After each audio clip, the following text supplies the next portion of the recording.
Hello there, I'm installing Solus today on a virtual machine. Solus is one of the most impressive Linux distros I've tried so far. I used Solus during 2019. I used it for normal day-to-day usage, nothing fancy, nothing too complicated. I did not compile a single software on Solus, so I'm not very sure how good it is for development, but for a daily user it was good. So that was back in 2019. Almost an year and a half later, I'm going to reinstall Solus on a virtual machine, as I said. So I'll be using their Budgie edition. You can go to their webpage getsol.us and hit the download button. On this page you have their 4 editions: Budgie, GNOME, Mate and Plasma. I'm using the Budgie edition, as I said, so you'll hit download. I've already downloaded the ISO. I'll go straight to the virtual machine. Let's create a new one.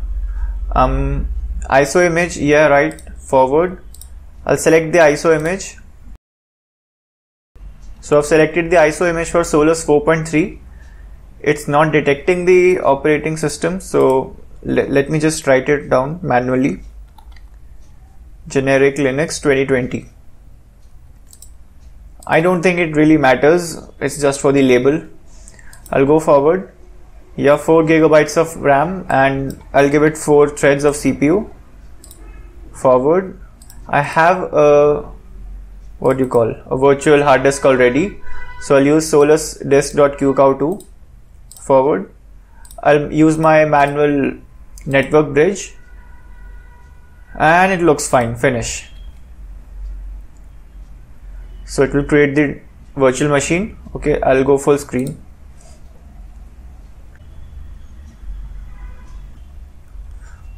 Okay, so we're in the live environment. The resolution doesn't look right. I'll just quickly fix it. You go to the app menu, open displays. Okay, I'll use 1080p 16:9, apply. Yeah, now looks fine. I'll save this. So we won't see too much of the desktop environment right now. I'll install the operating system and then we'll explore Solus. Right on the desktop you have the installer icon. Click that, select your language, next. I haven't tried other languages, by the way, that how they're supported. I'm using English. I believe they've got support for German, French, Spanish, Chinese, Japanese and Russian because they have been listed on top specifically. Other languages are in alphabetical order. So I'm going with English. Next. Let it find my location. Yeah, location is right. However, my keyboard layout is incorrect. I have an English keyboard, so I'll scroll down to English US. Yeah, right there. Cool. Next. Time zone correct. Yeah. Where should we install? Okay, so I already had an installation on this disk. I'll just erase this disk and hit next. We're not using LVM right now. I'll keep it a very simple installation. Hostname, let's just name it solus-kvm. Cool. Username. Okay, so I've added a user. The default user or the first user that you add has root privileges, so you can run commands as sudo. If you add more users, you can uncheck this thing. Okay, if you add second, third extra users, you do not need to have them as administrator, but the first user must be having administrator capabilities. So looks good. Next, here we can review the installation. I had let it create partitions. I had let the installer create partitions, so it has added a 1 GB swap, but you really don't need that. At least on a virtual machine, for testing, exploring the environment, you don't need a swap. Rest of it looks fine. I'll hit install. The installation takes 5 to 6 minutes on my hard disk. If you're doing it on an SSD, it will probably be much faster. So let's just wait. I'll come back when it has finished installing. It has finished installing. I'll restart my virtual machine. Click the button on installer. It should do what's needed. Okay, so Solus, yeah. I'll have to go full screen again. Okay, we're on the login screen. One thing I noticed while using Solus on the virtual machine, that it's not setting the right resolution, and I'm not very sure why is this happening. I probably need some configuration on my virtual host. But for the time being, I'll just set the resolution via their settings panel.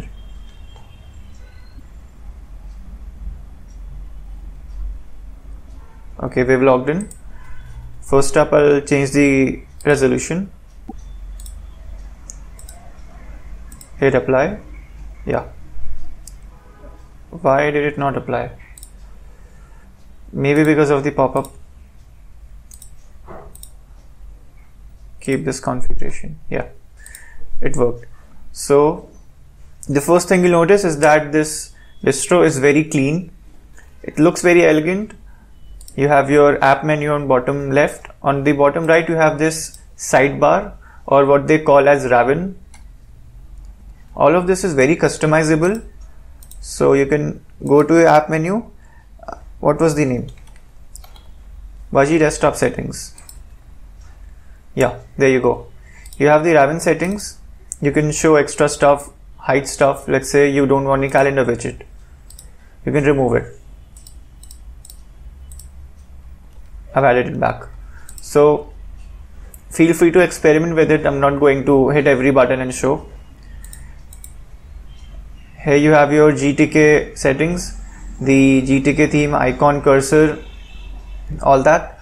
The dark theme, I couldn't figure out what this actually does, because when you have a dark GTK theme, then this switch seems to be useless.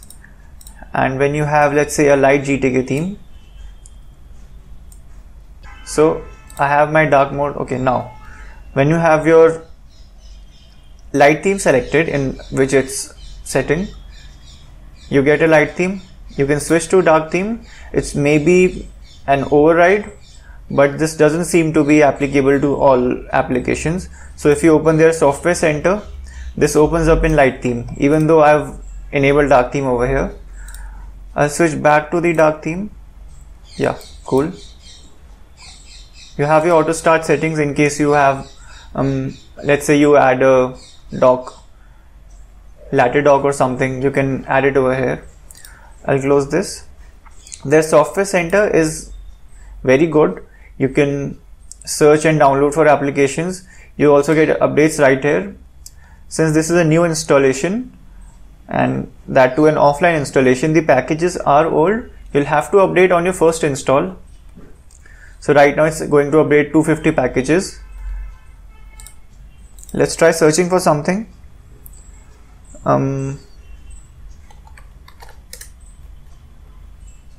Okay, so we've searched for the package. You can click on it and hit install. I'm not going to install right now. You can also browse packages by category. Mind that all these packages are packaged by the Solus developers themselves, because Solus is not based on a different distro. It's like a distro created from scratch. The Budgie desktop environment is also created by the Solus developers. I'll open their file manager. This is the classic Nautilus. You have your usual pins on the left and the same stuff, default home directory folders. I'll open a terminal and let's see the RAM usage. Although it won't be very accurate since I've already opened some applications, so you'll have the cache going on, but it's using around 800 megabytes right now, less than 800.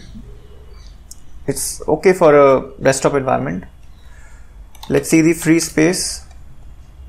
Okay, So 17 gigabytes is free. It's using 6.3 gigabytes.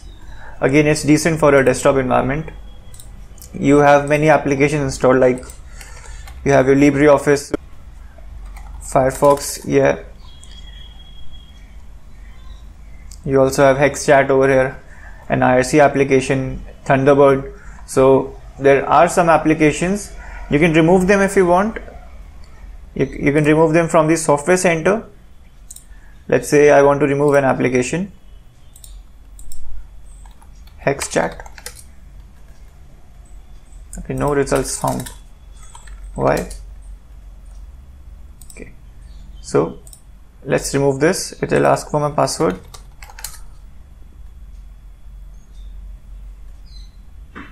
So it's saying remove 1 of 1. HexChat is removed. You can also use the terminal for the same thing. I'll open a terminal, zoom into the font. Yeah. So sudo eopkg rm and the name of the software. So let's say Thunderbird. I'll type my password. Okay, so Thunderbird is now uninstalled. No longer in the menu. So that way you can remove the softwares you don't want. You also have this Rhythmbox, an on-screen keyboard. That is the default, the standard selection of softwares that you get on most distros. It's not bloated by any means. The theme is elegant, nice to look at. The notifications are also persistent. So it's telling me that I should update my system. I won't be doing that in this video. So we've explored enough for a first installation. That's all for this video. I'll use this some more, maybe put out some new videos about Solus. And thanks for watching.